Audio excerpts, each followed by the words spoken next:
Hi friends, welcome to our channel. మేమైతే ఈరోజు శ్రీమొకలింగం అయితే వచ్చేసామండి. ఒక్కసారి అందరూ ఓం నమ శివాయ అనుకోండి ఫ్రెండ్స్.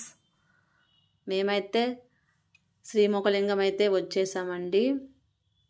ఇక్కడైతే కొబ్బరికాయలు అయితే తీసేసుకుంటున్నామండి. ఇప్పుడే మేము శ్రీకాకుళంలో ఉంటున్న శ్రీ సూర్యనారాయణ టెంపుల్ అరసవిల్లిలోకి వెళ్ళామండి. అలాగే శ్రీకూర్మం టెంపుల్కి కూడా వెళ్ళామండి. ఆ రెండు టెంపుల్స్ అయిపోయాయి. ఇప్పుడైతే శ్రీమొకలింగం అయితే వచ్చేసామండి.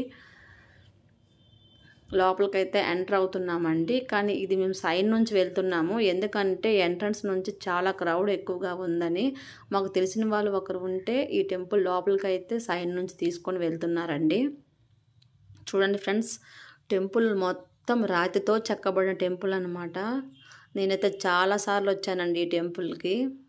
ఎందుకంటే మాది పక్క ఊరేనండి, భగీరథపురము. లోపలికైతే ఎంటర్ అయిపోయామండి ఈ టెంపుల్లోకి.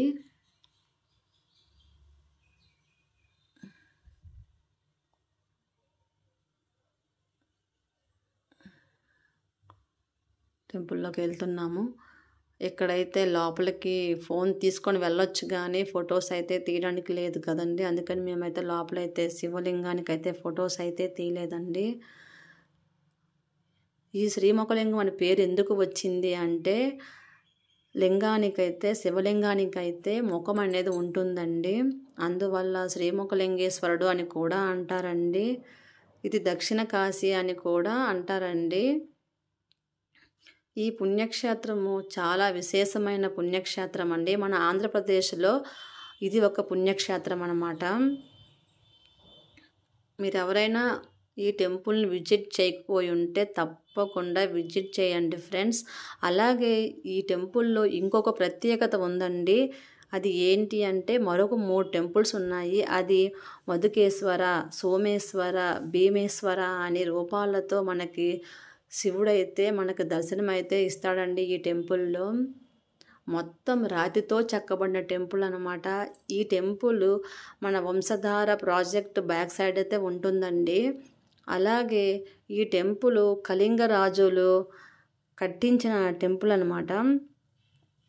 అలాగే ఈ టెంపుల్ని దేవతలే వచ్చి నిర్మించారని కూడా అంటారండి.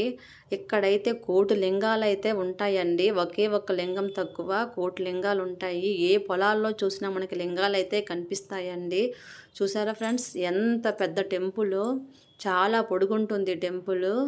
అలాగే లోపల నుంచి చూస్తే కూడా చాలా బాగుంటుంది. అంత ప్రత్యేకమైన టెంపుల్ అన్నమాట. ఈ టెంపుల్ చుట్టూ ఒక 8 లింగాలు అయితే ఉంటాయండి. ఒక్కొక్క లింగానికి ఒక్కొక్క ప్రత్యేకత కూడా ఉందండి ఈ టెంపుల్లో. కొన్ని లింగాలకైతే ఫేస్ కూడా ఉంటుందండి, ముఖం కూడా ఉంటుంది. అందుకే ఈ టెంపుల్కి మొకలింగం అని పేరు కూడా వచ్చింది. చూసారా ఫ్రెండ్స్, మొత్తము రాతితో చెక్కబడిన శిల్పాలు ఉన్నాయండి. ఈ టెంపుల్ పైన చూసారా, మొత్తం రాతితో చెక్కబడి ఉన్నాయన్నమాట. ఒకే రాయితో ఇది మొత్తము చెక్కినట్టు అనిపిస్తుందండి. అంత బాగుంటుంది టెంపుల్. ఇందాక మేము సైడ్ నుంచి వచ్చాం కదండి, ఇది ఎంట్రన్స్ అనమాట. ఇదిగోండి, ఇది ఒక లింగము. ఈ టెంపుల్ చుట్టూ 8 ఉంటాయి అన్నమాట. 8 లింగాలు ఉంటాయి. ఇగోండి, అంతా రాతితో చెక్కబడిన టెంపుల్ అనమాట. చూసారా, అప్పుడెప్పుడో దేవతలు నిర్మించారని కూడా అంటారండి. చూసారా ఫ్రెండ్స్, ఇక్కడ నుంచి మనం ఎదురు స్ట్రైట్గా చూస్తే శ్రీ పద్మనాభ స్వామి టెంపుల్ కూడా మనకి కనిపిస్తుందండి కొండపైన. అది కరకవలస పక్కన ఉంటుంది. ఆ కొండపైన మాత్రము శ్రీ పద్మనాభ స్వామి టెంపుల్ కూడా మనకి కనిపిస్తుంది. ఒకేసారి శివకేశవులు ఇద్దరు మనకి కనిపించినట్టు అనిపిస్తుందండి. అంత బాగుంటుంది ఈ టెంపుల్. మీరు ఎవరైనా ఈ టెంపుల్ని విజిట్ చేయకపోతే తప్పకుండా చేయండి ఫ్రెండ్స్. చూడండి మొత్తము ఎలా ఉందో టెంపుల్ అంతా. చాలా అంటే చాలా బాగుంటుంది టెంపుల్. ఇగోండి, ఈ లింగానికి కూడా ముఖం ఉంటుందన్నమాట.